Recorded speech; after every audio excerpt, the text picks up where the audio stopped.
Il y a quelques années de cela, les frères avec lesquels je travaillais me taquinaient au sujet de mon souci de sauver la face.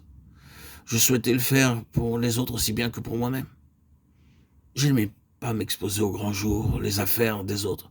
Je ne voulais pas confier aux autres que mes sentiments étaient blessés et j'avais de la répugnance à la pensée d'embarrasser quelqu'un. Oh, si quelqu'un s'est senti très mal à l'aise, ce fut bien mon cas pendant longtemps. Je voulais être une personne aimable. Néanmoins, dans mes contacts avec un tel ou tel frère, j'éprouvais un sentiment de mort lorsque je tâchais d'être aimable et bon envers lui. Il ne pouvait y avoir qu'une seule explication à cela. Cette douceur n'était qu'une chose et le résultat de mes propres efforts n'était pas Christ, c'est pourquoi je ressentais instantanément la mort. J'avais touché le corps de mort et j'étais affaibli intérieurement. Cela ne me laissait aucune force et m'amenuisait intérieurement. C'est le point crucial de toute cette question. Si nous marchons avec Dieu, nous ressentons les effets de la mort. Lorsque nous ne voyons qu'une chose, si ce que nous avons n'est qu'une simple chose, nous touchons alors immédiatement la mort, parce que Christ ne s'y trouve pas. Avons-nous touché Christ? Alors aussitôt, nous rencontrons la vie, car il est lui-même la vie. Je dois vous dire sans détour que ce que vous avez en vous, ce ne sont que de simples choses. Vous devez réaliser devant Dieu que ce qui est spirituel, ce n'est pas une chose, mais c'est le Seigneur Jésus-Christ. Non pas ce que vous avez, ni ce que vous pouvez faire, ni ce que vous pouvez obtenir, mais seulement ce qu'est Christ. À moins qu'il devienne cela dans votre vie, rien d'autre ne peut avoir de valeur spirituelle. Dans le monde spirituel, il n'y a rien d'autre sauf Christ, puisqu'il est tout, le tout de Dieu. Ce qui touche Christ touche la vie.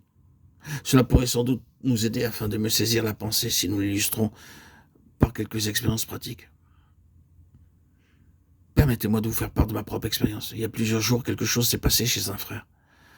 Mon devoir me poussait à le visiter, à moins de vouloir aller à l'encontre de ce que doit être un chrétien, car il doit y avoir en nous le désir d'être compatissant. Si j'allais le voir, je pourrais d'une part l'aider en lui exprimant mes bons sentiments à son égard, et d'autre part en le préservant de certaines difficultés dans le futur. C'est ainsi que je me mis en route pour aller visiter ce frère. Cependant, plus j'avançais, plus je me refroidissais intérieurement, jusqu'à ce qu'en moi, l'esprit soit tout engourdi. Aussitôt, je réalisais que c'était encore moi qui voulais faire quelque chose avec compassion.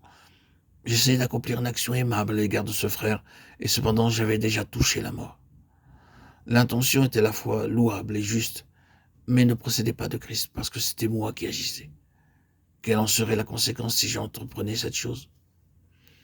Un sentiment intérieur de mort et de froid.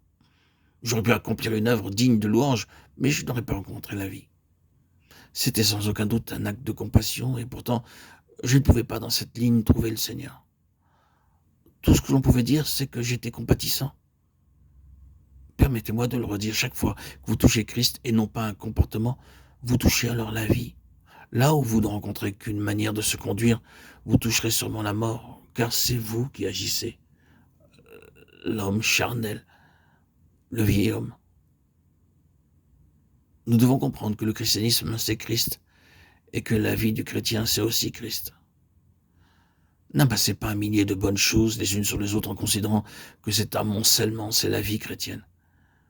Quand bien même vous rassembleriez toute l'humilité de la terre et des dizaines de milliers d'autres bonnes manières d'être, vous ne pourrez toujours pas créer un chrétien. Si tout ce qui se voit n'est qu'un assemblage de choses, alors on ne pourra pas voir Christ en vous. Lorsque Christ est établi en vous, alors aussitôt nous rencontrons la vie. Car il est lui-même la vie. Cette vie divine rayonne à travers nous. Et nous ne pouvons que la partager, en être témoins et la faire rayonner. Vivre de cette puissance de Christ en nous. Dépasser notre vie naturelle, notre vie charnelle, par cette vie puissante qui s'est instaurée en nous et qui nous pousse à faire les œuvres les plus belles avec la force de Christ et non avec notre propre force charnelle